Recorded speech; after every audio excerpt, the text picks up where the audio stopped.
Hey folks, it's time for TWiP Pro Photo Critique number, what are we at, 24, that's coming your way next.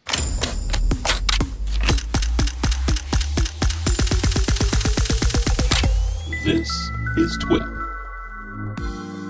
All right, folks, it's time for TWiP Pro Photo Critique number 24. I'm here with my partner in crime, Mr. Troy Miller, to discuss some of the latest submissions to the TWiP Pro Critique topic. Hey, Troy, how's it going, man? Good, good. How are you doing today? I'm doing good. I'm doing fantastic. And I must say, your video looks fantastic. You look like you are in the same room with me, man. Well done. I can even see the lights. I can see Captain Kirk in the Enterprise. I know. It only took you know what, 8 months to figure out which setting I needed on the camera. Doesn't matter. As long as you're here now, man. As long as you're welcome to the club. I appreciate it. Welcome to the party, pal. Nice, nice. Well, what's going on with you, man? Before we jump into these, anything new happening in the world of Troy? Working, shooting weddings, planning the F64 live event that we have coming up here in Corona on August 11th that you will be at. Super excited about that. I am keynoting the event. You are? So, you know, I got to get up on stage and do my best impression of Steve Jobs meets Elon Musk meets Neil deGrasse Tyson. That's what I need. We are so looking forward to having you there. I'm going to sprinkle in a little Wesley Snipes and Will Smith, too. Well, you know, there you go. There you go. It should be fun. It should be fun. I'm excited. Yeah, and we'll reveal kind of what this keynote is going to be like a little bit later. But you and I have been brainstorming on some different ways to do this keynote because you have architected this event to be the unconference. So the keynote needs to be the unkeynote. Right. So it's you know, we gotta do something different and shake up the industry a little bit. That's right. We got to put our collective creative minds together and come up with something. I know. Well, give me the elevator pitch for F64 Live before we dive in, just so that folks know what we're talking about. It's going to be an all-day experience event. You get to pick your instructor, hang out for 3 hours with them in a very small group, and photograph. It's all about the photo, being able to take images, play with models, and have somebody there sort of mentor you, as opposed to lecturing you or telling you what you need to do or shoot this. You get to play, and you have somebody there to supervise. I love it. Basically, that's it. Yeah. I love it. Yeah. And I heard a rumor there was going to be tacos involved as well, right? Oh, there's going to be tacos. Yes. We have a local restaurant that they do an amazing taco cart. It's Chilitos, and I've known those guys for a long time, and they bring this giant taco cart, and it's you are stuffed, you are walking away, you're waddling, you're going to want to take a nap. I love it. But not during your keynote, though. Not during my keynote. No, tacos will not be served until after Frederick has exited the stage. I'm just saying. Right. Could end badly, including myself. I will be. Well, this is good, and thank you for inviting me to come on and keynote. I'm really looking forward to it. So yeah, it's going to be a blast, and we're going to be creating some killer media there too. So there's going to be lots of fun stuff coming out of it. That's right. Yeah. We're doing lots of cool stuff. It's going to be good. All right, well, let's dive in. We've got how many images? 9 images to dive through today. And this first one is from member Shiva Sharifi. And you know what? I want to go on record saying I thought that we talked about this last time, and I think we did talk about this image last time, but you brought it to my attention that for some reason it didn't end up in the video. So regardless, I want to talk about it again just to make sure that it's covered and make sure that we haven't skipped any images. So like I said, this one is from member Shiva Sharifi. You want to give us your initial thoughts? Yeah. I mean, I had, excuse me, I had commented on this one in TWiP Pro, and it's pretty much the same thing. Watching that background, this is a beautiful pose. You got this wonderful model, but it's always looking at the background. You got that bright spot in the top left-hand corner across the top, and seeing the taller flowers to the right. This is something where you could have pulled back, maybe stepped a little to camera left, isolated her against that, clean up that background a little bit. For me, I always take a ladder if I'm going to go someplace. A very small step stool. It's literally maybe a foot but it's just enough to shoot down into a scene where I don't have any distracting elements. And that could really benefit from this. I mean, I love the pose, the timing, the hair wrapped around her face is all very cool. Yeah, it's I like just the that look. I like her, the way that she's. I just like the eye contact with the viewer from her eyes, and that kind of chin down, slight Mona Lisa smile, slightly obscured eye. You know, it's very cool and very kind of sensual looking. Yeah, nice tilt in the shoulders. You know, they're not square. I like that. I mean, there's obviously, you know, some movement in the body, which is wonderful. You can see that. It feels very comfortable how she's standing. Yeah, yeah. I had a question for you on this image. I know you're a big fan of Capture One, and with Capture One, you can select color ranges and play with them, right? Is this an image where you could select the ranges of greens and yellows in the background to push them back a little bit? Versus doing like a strict dodge and burn, like if you just want those, like I want her to come out more, and I want the flowers in the background to be less obvious. Could I do that with Capture One? Absolutely. Yeah, you could even select her skin tone and warm just the skin tone, because you can do them. You can do that in Lightroom and Capture One. The difference is with Capture One, you can create a mask based on those colors. So then you could actually soften the skin tone if you want, warm up the skin tone without warming up the entire image. Pull her skin tone up, push the blacks, or I'm sorry, the greens and the yellows down. You could shift tones within those. Oh yeah, and then that's just going to create that depth within this image. You know, that the out of focus background is already doing, but then you can do it with light and color as well. Yeah, and that's what I was thinking. Like, my comments on it are, I agree with what you're saying, but that background is a little bit distracting, because I know Shiva probably Shiva's a great photographer, and she probably put the model in shadow, or in shade rather, so that you don't have the direct sunlight, harsh sunlight on the model, but you can counteract that by warming up the model and bringing out the highlights and shadows a little bit, and then suppressing that background so that she pops out and no one would ever even know that she was in shadow, right? Right. Oh, yeah. And because when you shoot into a darker background like this, you can bring that exposure up a lot. So then what you do is you adjust the exposure in post or in camera to be proper for her face. Let the background overexpose a stop, because an overexposed dark background is just a lighter background. It's not like blowing out the sky. Yeah. Well, let me read what Shiva said on TWiP Pro. She says, I'm working on developing my new style with portrait photography. So here's another recent photo I would like to share. This image is prior to any post-processing, which I could further do, of course. Just wanted to see your thoughts on the raw file, like the last portrait I posted a couple of weeks ago. So that's good context here, because this is her unprocessed version of that image. So she could easily, and she shot in raw, so she could easily do everything that we're talking about in terms of pushing that background back and bring the model out. So she hadn't done anything. This is straight out of the camera. It's beautiful. Yeah. You could push the tones down, warm everything up, dodge, burn in her face, or do it the other way around, bring the whole thing up, dodge the areas.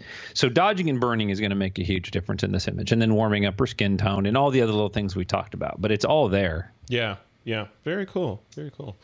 All right. Well, let's go in and take a look at this next image. This one, if I can find it. This next one is from Matthew Moore of a turntable. What do you think of this one? I dig it. I mean, I know that he shot this on film. We chatted about it a little bit. It's neat. It's neat to see. It's a neat feeling. I think the composition is really well done. You've got nice contrast going on in there. A couple dust spots. Now I think it's only fair that since he shot film, that it should be printed, and he should be with his little with the dye and the dust spot brush. I mean, if you're gonna flog yourself, you might as well do it properly, right? Right. Sorry, Matthew, we're just teasing you a little bit. Yeah.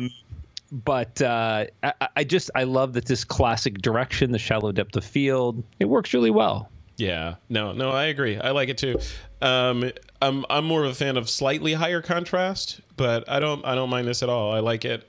But yeah, I agree. There's some little flaws in there that could be fixed in post, and maybe he didn't want to do anything in post. That's the whole part of the romanticism of shooting film and processing.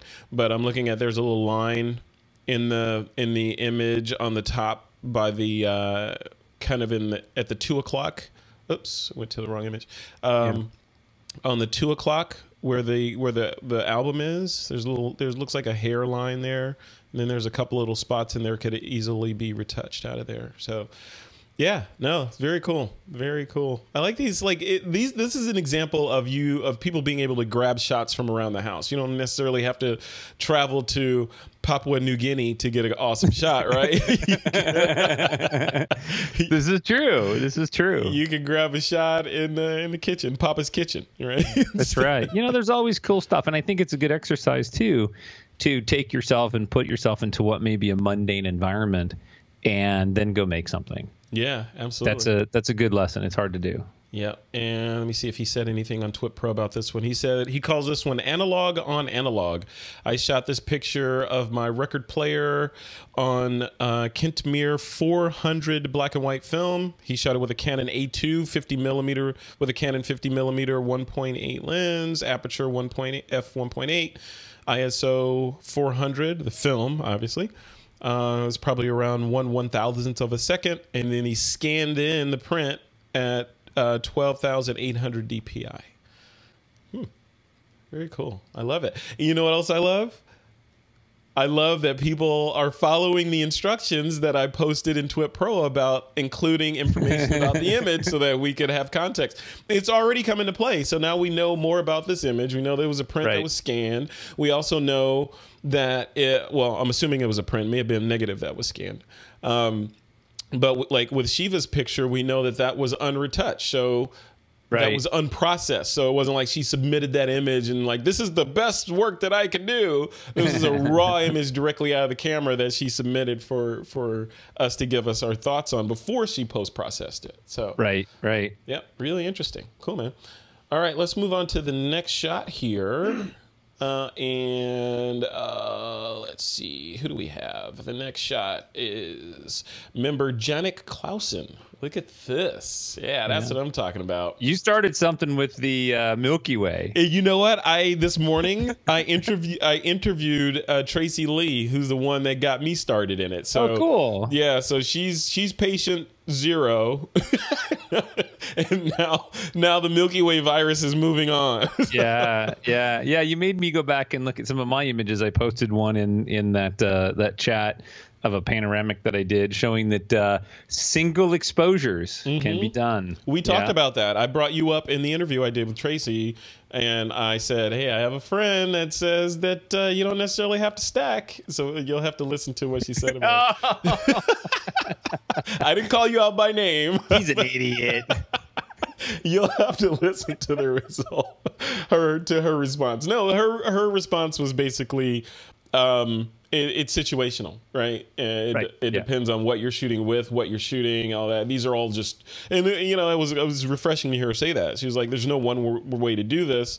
There's it depends on what you're shooting, what your end result is, your level of competency, all that stuff plays into how you choose to capture your night sky shot." So. Right, and that's actually true across all kinds of disciplines, whether it's portraits or weddings or commercial or night skies. You may hear one person say, "Oh, you should do X, Y, Z. You should pose like this or light like this." Well, it's all based on the situation. Yeah. Yep. Absolutely. Speaking of situation, this is pretty cool here. A lighthouse, it looks like a little short lighthouse. I guess it didn't need to be that tall because it may be on a giant hill or something. But it's a lighthouse with the Milky Way, and as I learned from Tracy, we're looking at the center of the Milky Way here, because it's a spiral, and at the center of the Milky Way allegedly is a supermassive black hole. So we're looking towards that supermassive black hole in the Milky Way. That's ultimately will suck the entire galaxy into it, but and then start again, maybe. I don't know. No, this is so cool, and I'm wondering, and it looks like there may have been a little post processing to get the brightness and the light sort of emitting from the lighthouse, which I love. I mean, I think that this image is very, very well done. Yeah, and shows a lot of attention to detail, putting a foreground object in there, getting the Milky Way in there. I dig that. I mean, I have shots of the Milky Way, but they're boring because I have no No foreground. No foreground object. Yeah. Well, I mean, yeah, it's interesting. As I learn about this genre of photography, it's interesting that the shots that attract me the most are the shots with a foreground element in there. Mm-hmm. You know, and I think that foreground element tells a story. Like this shot of just the Milky Way is like, okay, here's Milky Way. It's been there for billions of years. It'll be there for billions of years after we're gone. But if you throw an element in there, now it tells a story and gives it an anchor on the planet. So you're like, oh, you're on a coast somewhere when he shot this, and there's a lighthouse involved, and you can sort of weave the story behind this. It makes it much more impactful than just, even if it's a brilliant shot of the Milky Way, which are awesome when you see them, they're really stunning, but they get even more stunning when they have rock formations or something in the foreground that's lit.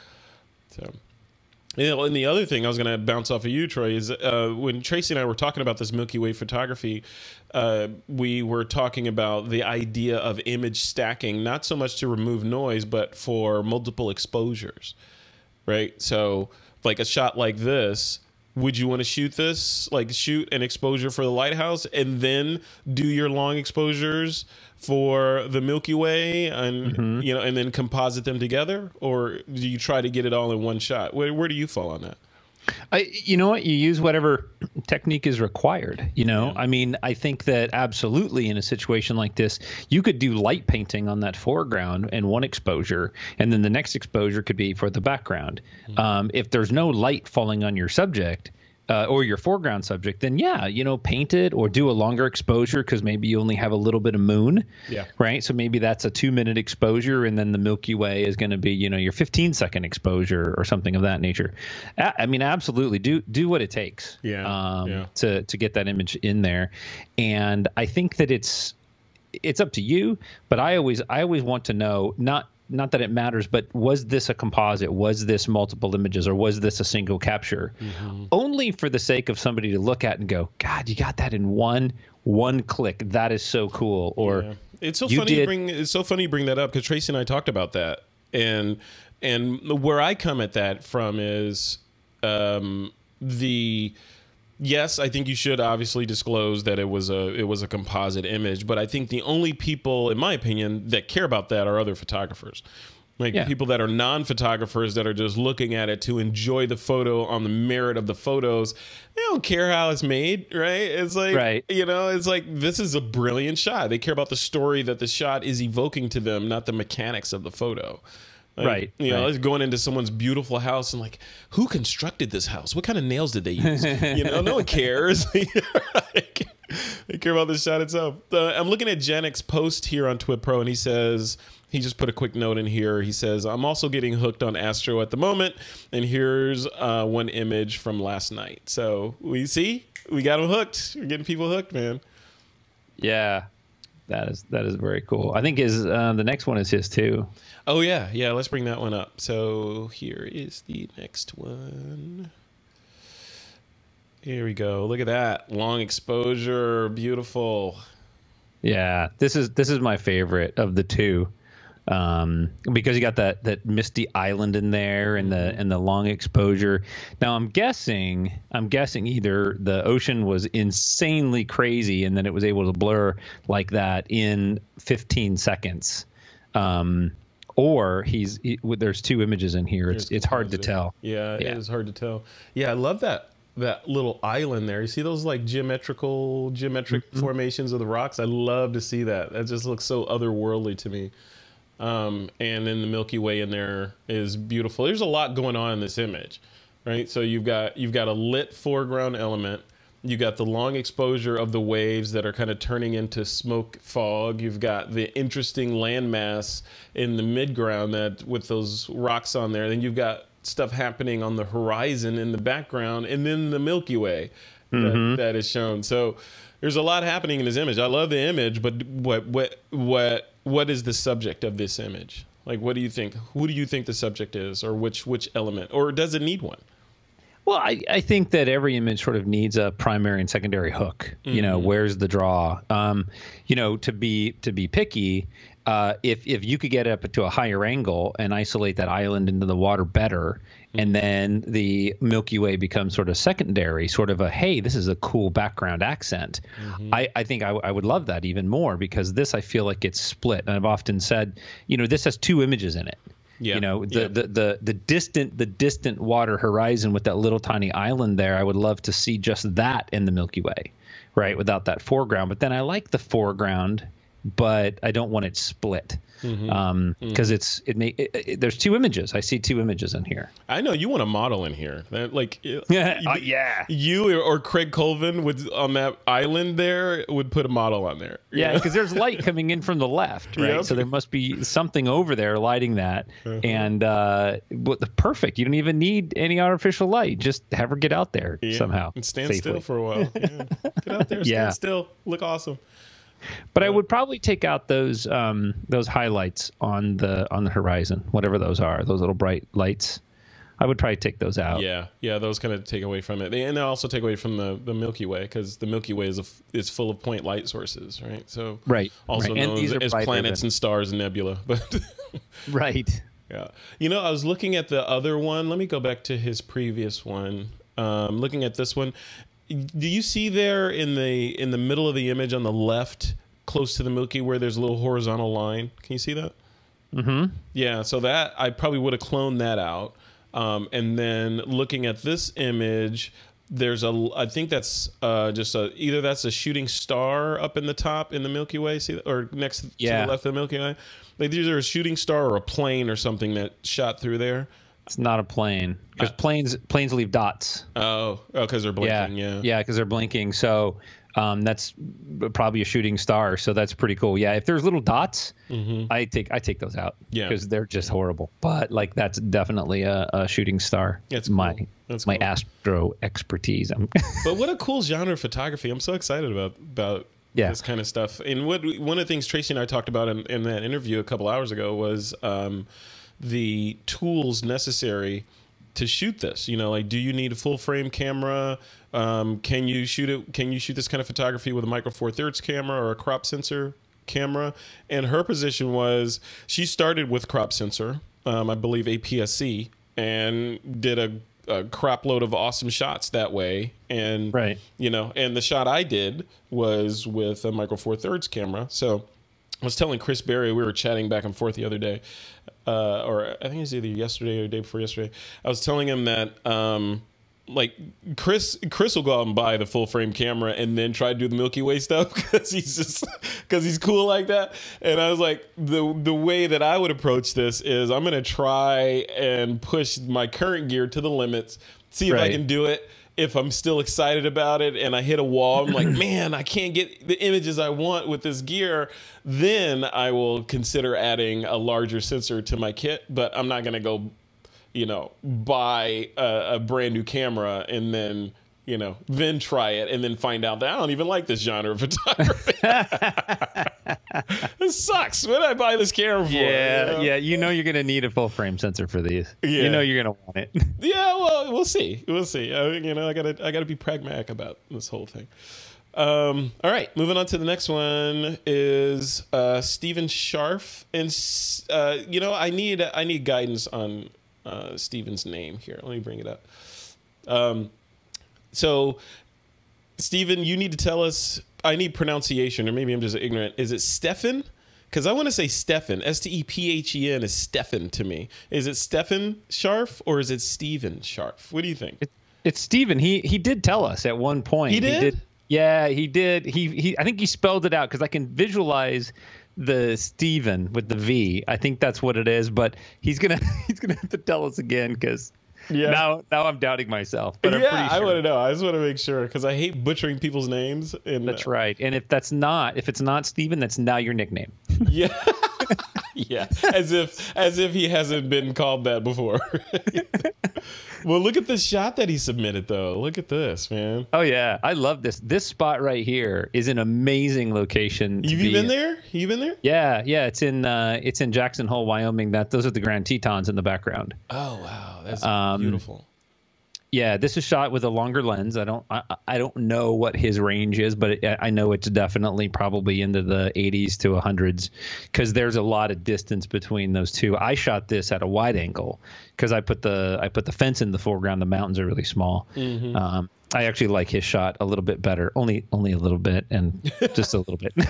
Just a little micro. It's a little micro. No, but it's an amazing place to be and walk around because those mountains are right there, and they're just gorgeous. If you've never seen the Grand Tetons, they're fantastic. Yeah. And then when the weather comes in, you get the clouds that wrap around them.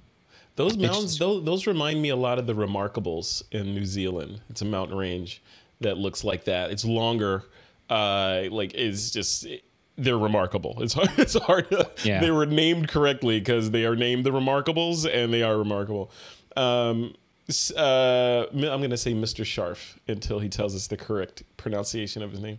Mr. Sharf on TWiP Pro said, this is his post, he said, for this week's photo critique, Grand Tetons from Cunningham Cabin, Jackson, Wyoming, Fujifilm X-T1 and Fuji 14mm f2.8 lens with photo converted to black and white with Skylum's Tonality Pro. Nice. Yeah, very cool. Great composition, good use of the leading lines from the fence, getting that mountain peak right there in the middle, and just seeing this, keeping that exposure within range, so you're not blowing out those highlights and those peaks with the snow. Very easy to do. Yeah. Well, it's very easy to blow out the highlights or the shadows. It's not easy to keep them with detail in there, right? Yeah, and then to get that tonal range in there, it's very, very difficult. Yeah, have you used Tonality Pro? I haven't. No. What do you use for your black and white conversion then? My mouse and sliders. Oh, you do it. You do it manually. I do it manually. Yeah, I've created presets that I like, but having come from a film background, I know, okay, well, I need to add a red filter to darken the sky, or it's easier now. I just grab the sky and pull it down. So I like to do it manually. I like to do all that. I'm not a big fan of plugins and things, but love it. Get you Luddite. I know. I don't need no newfangled tools. I'm going to do it myself. I've been doing it in so my long. Day. I look at the image and I go, oh, that grass was yellow, so I'll just pull the yellow channel down if I want to darken it or brighten it, Yeah, no, I get it. Yeah. I mean, we could have a whole discussion about plugins and shortcuts to doing stuff, and I'm a fan of either or. Like whatever works for you.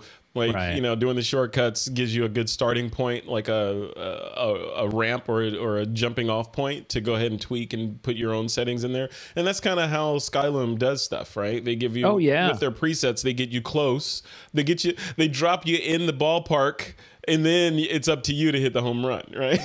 Right. And this is a discussion that we might want to have one day about pre-visualizing your shots ahead of time and what the tools are required to get there. Yeah. So if you can't pre-visualize what an image is going to look like, that's where the filters and the plugins come in, and you can scrub through that and go, ooh, this is warm, or this is grungy, or this is the black and white that I need. And then you look at that and say, oh, this is how they did it.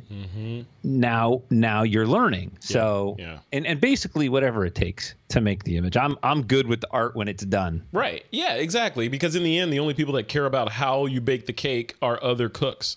Right. Right. They want to tell you you're wrong. Yeah, the people that are eating the cake are like, "Oh, there's some good cake." They don't like the people that are cooking it or that care about the ingredients and the technique are other cooks who are not your customers, right? Right. But yeah, this image is fantastic. So, Mr. Sharf, fantastic job, and also best wishes go out to Mr. Sharf because he just went through some surgery and is recovering from that, but yet still participating in TWiP Pro. Look at that. Yeah, with some killer images. And now I need to go back. And I want to go back now. I want to go shoot more. To the Tetons? Oh, this place is amazing. Absolutely amazing. Yeah, I would like to go out there. All right, let's move on. So this next image is from Andy S. It's those shoes. Remember those shoes?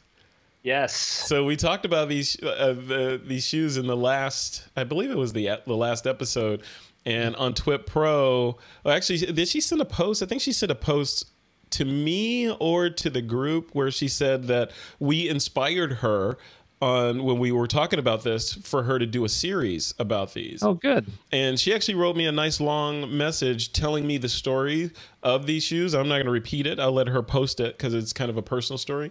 Cool. If she wants to share it, she's, you know, obviously free to share it on TWiP Pro. But yeah, she wrote me a nice long story about the history and the reasoning behind these shoes. And her post in TWiP Pro says, "Good idea to do a photo series with baby shoes. Just may be fun. So with that, here's the second one, you know, and here we go. What do you think?" Yeah. Yeah. Oh, she did put the story in there, by the way. Did she? Where? She did. She did. She says, so you want to know the story, huh? Okay. Oh, I have there a it dear is. Oh, in friend. the post. I thought that was a direct message. Yeah, go ahead and read it. Yeah, read it. Yeah. Oh, I have a dear friend that is only a few years younger than my mom. A few weeks ago, she was diagnosed with cancer and was told that she only has 2 months before the end. She had her son clear out all of the stuff in the garage, and I saw this jar of old baby shoes that belonged to her daughter and thought that it would be a good photo project. So I borrowed them for a photo shoot and returned them. When you asked if I was working on a set or a project, I wasn't at the time, but it sounded like a good idea. So the other day I borrowed them again, but also found an even smaller pair that I'm going to include in the next set of images. Nice. So yeah, that's amazing. And it's so cool to hear the stories behind these images as well. I mean, we tend to be very clinical sometimes when we analyze them and talk about what needs to be done. But that's always just within the borders of the image, right? We don't always know the story. So it's cool. It's cool that you're working on that. Thanks for sharing that. Yeah, and congratulations. Yeah, likewise. Thanks for sharing that, Andy. You know, when I look at this image, I think, and I read the story that she posted in TWiP Pro, though that's the 1-2 punch for me, right? Because either one of those things, the story by itself, I'm like, oh, wow, that's an interesting story. But the shoes by themselves are, oh, look at those old baby shoes. You know, interesting. But you put them together, then now you have, you know, a third dimension, I think. You know, this thing, the photo and the short paragraph of text to go along with the photo are more than the sum of the individuals together. Absolutely. Right. And it just taking the time to caption like this, or write a story, or even record a little bit of audio or something, it just adds another dimension to these photos, rather than just, you know, giving someone an image and saying, okay, you figure out what I was thinking. You know, it's right. Yeah. Right. I dig it. Very cool. Right. Yeah. Great job. Great job. Now you have shoes like this still, right, Troy? Oh yeah. Yeah. I'm wearing them right now.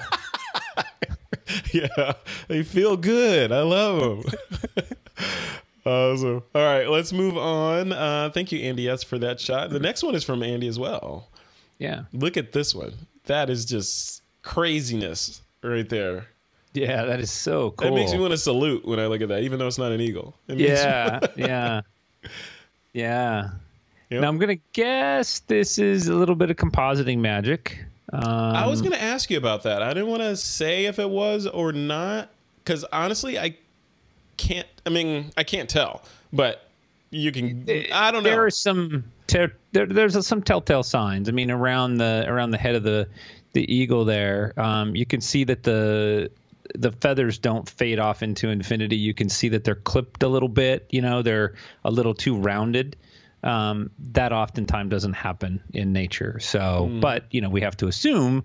But knowing Andy's history, she likes to composite things a little bit and be a little sneaky. I'm going to go with that. I love the image. I really wouldn't say do. Sneaky in a negative connotation. It's just no. You know, this is how you choose to present your work. Subtle. You know? How about subtle? There you go. There you go. Yeah, subtle.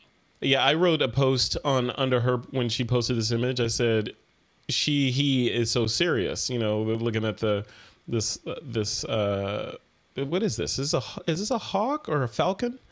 I want to say it's a falcon. I'm going to go with falcon. But she wrote back, she says, I believe this is a male. The female was on the wall below. I believe there's a family of them in the area. They've been hunting each morning, but I haven't seen them in a few days. So, you know, I don't know. Andy, you gotta let us know. Is this either way? It's a cool image. You know, my only comment on the image in terms of, you know, beyond is it a composite or is it not a composite, is the vignetting is a little aggressive in the upper right hand corner. and a little bit so in the left-hand corner too. Yeah, the vignetting is set for the center. It looks like the top center of the frame as opposed to around your subject, which would be the bird. And then, you could also do away with that branch that's coming in on the right-hand side. I don't think it's adding anything to this image. I think it's a little distracting, if anything else. So, clean that up, and then you've got this nice, beautiful image of the bird looking off to its left, our camera right, and with what looks like a little bit of a mountainscape or something in there, it works. Yeah, it's very nice. Yeah, maybe she left the branches in there to kind of, if this is in fact a composite, then that would help sell it more as a composite with a third element kind of coming in a little bit like that, obscuring the background more. Right. Yeah. I mean, getting a bird that sharp, beak to eyes, back of the head, all the feathers, top to bottom. That's good. That's hard to do, especially if it's a long lens. And no, it looks really nice. Yeah. Good job. Good job, Andy S. All right. We're coming in for the landing here. This next image is from, let me bring up preview.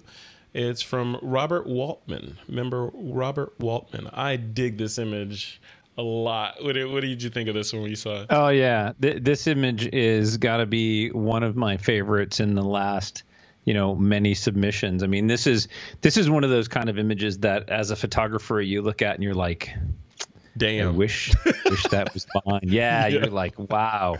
Yeah, there's really nothing that I would add to this. I mean, if I was to tune this a little bit, I would say maybe crop up from the bottom, and some of those buildings like on the left that's super, super, super bright, try to bring those down a little bit. But it's hard for us to tell if there's detail in there or not. Yeah. But clearly this is a well thought out image, vertical lines, nothing's converging, no halos around them. No noise. It's perfect. Yeah, it's very close to perfection. Or I can see this, depending on the resolution that he shot this at, I could see this in a New York hotel, large, taking up an entire wall, right? That would be killer. Or on a billboard or something. It looks like that level of work, and it's got that sort of technical polish to it as well, because you look at it and you're like perpendicular lines all the way through this thing. Yeah.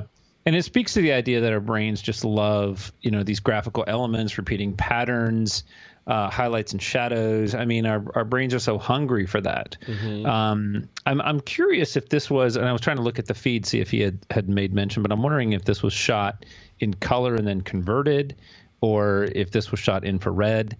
To get that sky to go so dark. And there's a little bit of haloing around a couple of the buildings that I just noticed, or maybe more of like a glow, which I don't know if it's coming from the bright building itself or something behind it. Yeah, I know. I see the one you're looking at on the right side there.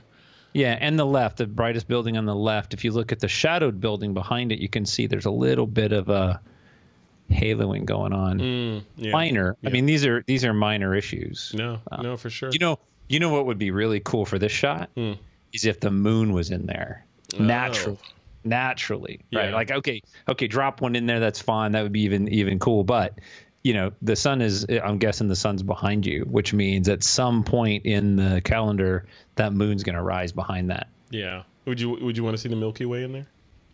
No, moon. Yeah, too much, right? Yeah, the moon. Yeah, just the moon. It's the moon. His metadata that he posted in TWiP PRO is this is a Nikon D810. This is a 90-second exposure at f/16 with a 102 millimeter lens, shot at ISO 64, and the lens itself was a 70-200 f4. Wow, very cool. So long lens. Shot probably color and then converted. Yeah. Yeah. Beautiful. I wonder what he did the conversion in. I'd be curious to know. Yeah, Robert, if you can post in TWiP PRO what software you use to do the conversion, I'd be interested to know how you pulled that off, because it's a stunning shot. It is really, definitely a portfolio shot. Oh yeah. If you were judging this in competition, would you give it high marks? Yeah, an image like this, this would be in the high 90s. I mean, we're talking 95. 94, 95. And the only reason that it wouldn't go to 100 is little tiny things like the halos, maybe a little too much foreground that's not necessary. You got a really heavy vignette on the left and right. That's the left side is a little bit heavy. Yeah. But you have to understand when you start getting up above, the 85, 90 mark, it's little tiny things that are going to keep you from getting those extra points because it's that last 5%. Yeah. Yeah, it's like the top of the hill. You got to get up there. Yeah. I mean, if he's inclined to take this image into other competitions or other places, Robert, I would suggest this is an image that you take on to other places and compete with it. Yeah. Yep. Very nice. Very cool image. All right, we're down to the last one. Last one is from member Kyle Nishioka, and let me read what he said. Let me bring it up first, and then I'll read what he says. Okay, here it is on the screen. He says, American Brewery Conference Room. This is one of my first tries at real estate photography. My employer did the design of the building renovation and wanted some photos to submit for the project for an architectural award. The building is a historic red brick building that was once a brewery but was gutted and rebuilt into an office building. Cool. Very nice. Yeah, Kyle's not showing his reach. Kyle's just showing off now. He's just showing. Yeah. He's like, this dude has superpowers in many genres of photography. What's going on here? Yeah, I'm just wondering if at any one point there was a model laying on that table. Probably after the shot was done, he's like, "Let me get the shot for my boss, and then let's go have some fun and do some model photography." Yeah. No, it's a great shot. Everything's sharp front to back. I like the composition. I like the light coming through the windows. I think that's a nice element. A lot of times that's hard to manage or decide whether to leave that light in there, but I do like it. The only challenge is that the verticals aren't vertical. So they're the a little beams, off to the right a little. Yeah, the building's leaning a little bit to the right. And other than that, I mean, it looks like he tried to, like the left window has a straight edge to the edge of the frame. But if you shot it with a wide angle lens, you're going to get, converging lines or, those kind of things. So easily fixed in Lightroom or Capture One, where you use the transform tool and you create, those parallel lines, and then it'll just straighten those right up. Or the lens distortion tool in Lightroom could help as well, right? Yeah. What is it called? I don't know what it's called, but you draw those two lines parallel to like along the beams, and it'll straighten them right up and keep the window where it's at and straighten the beams up. Yeah. It's an amazing little tool. Yeah. And Lightroom and Camera Raw, I believe, have the facility in there, because you can go in and say, I was shooting with a Nikon 14 millimeter or whatever lens, and Adobe has built in the correction for that. So it knows, okay, 14 millimeter on a Nikon distorts the shot like this. Let's counteract that. Boom. And then does the right thing to the final image you see. So but it's not always perfect, but it at least helps a little. Yeah, that'll fix distortion, but it doesn't fix converging lines. Yeah, you're right. Love so it. great. Cool. I mean, great image, Kyle. I mean, we're a little disappointed there's not a model shot in the critique this week, but how dare you? Hey, no, there was did Andy say that Falcon was female or male? I don't know. That could count. That was a model. So. But it's nice to see, Kyle, expanding his imagery, and that's really cool. Yeah. That's really great. I have a question on this one. I was looking at this one yesterday, and earlier today, and I was thinking, channeling my inner Aaron Nace. Like, is this a shot? You see, you got the light patterns from the windows. There's 3 of them, right? 1 on the ground and 2 on the table there. Would it have added to this image? Not saying that Kyle needed to do this, but would have added to the image to create light beams from those windows, realistic looking light beams, to just kind of trace and show that, hey, light created this, like with some atmospherics in there, like assuming there was a little bit of dust in the room and, boom, you could actually see the light creating those patterns. What do you think about that? You could. That's a creative option for sure. Yeah. I mean, there's so many ways that you can handle rooms like this. I mean, doing focus stacking, an HDR so that you have the highlights in the windows, because it looks like he did some dodging and burning to bring down some of those highlights on the table, which could have been naturally done by, stacking imagery. And then light beams and things like that. Yeah, absolutely. And you can do some of that stuff even in Lightroom. Yeah. Yeah. And you're using, have you switched over completely to Capture One now? 90%. All my personal work is Capture One, but all my wedding work is still Lightroom, just because I have the Shuttle Pro and I have the palette gear, and they're all dialed in for Lightroom. And it comes down to, I'll gain a little bit better quality in Capture One, but I lose production time. But my reorders and stuff, I finish off in Capture One because I do have more control, but I do the production editing in Lightroom. Been hearing more and more about Capture One. All right. Well, cool. Well, that's it. That was number 9, Mr. Kyle Nishioka. Thank you. And everyone for your submissions this week. Good job, huh? Yeah, it's amazing work. What a great it's getting show. better Your video every week. quality is fantastic. The submissions were fantastic. People are moving over. And I want to thank everyone that's in TWiP Pro, the new Mighty Networks platform, for moving over and, putting in your credit card information. I know that transition was a pain for a lot of people. I mean, it's not that hard, but, it was a transition, and I think it's almost complete. So I appreciate that. And thank you, everyone, for moving over. You made it easy. I think we're in a more spacious condo now, so we can we can hang out in the Mighty Networks platform and use all the cool features that we have available to us now. So good stuff. Yep. Troy Miller, what's up? So we're Monday now. It's Monday, July 16th. What's up with you for the rest of the day, the rest of the week? I'm working on F64 Live every waking moment, every free second that I have. And that's it. I mean, I'm just trying to get this event pulled off and coordinate with all of our models and instructors. And, I'm a wedding photographer. Weddings are easy. Planning an event like this, a one-day event, it's killing me. Yeah. It's not easy. Yeah. Well, if it were easy, everyone would do it, right? That's right. That's right. Well, I'm looking forward to it. But it's fun. I'm looking forward to my 5 minutes of fame and doing the keynote and hanging out there. I think it's going to be fun. I'm really looking forward to this event. It's going to be fun. It's going to be killer. Yeah, if anybody's in the area, reach out to me, Troy at f64live.com, or just go to the website f64live.com and check that out. And you can kind of read a little bit about Frederick and as if they don't know, or, like I've been around for a minute, so. Well, cool, man. Well, thank you for doing this. I appreciate it. We got another quick critique in the can. I hope the information that we shared was substantive to the TWiP Pro members. And if you're not a TWiP Pro member, time to become one. Head over to twippro.com. Join us and submit your image for us to kind of look at and give our opinions on. Troy Miller, thanks a lot, man. I'll see you in the next one. All right. Thanks, buddy. Take care. Peace.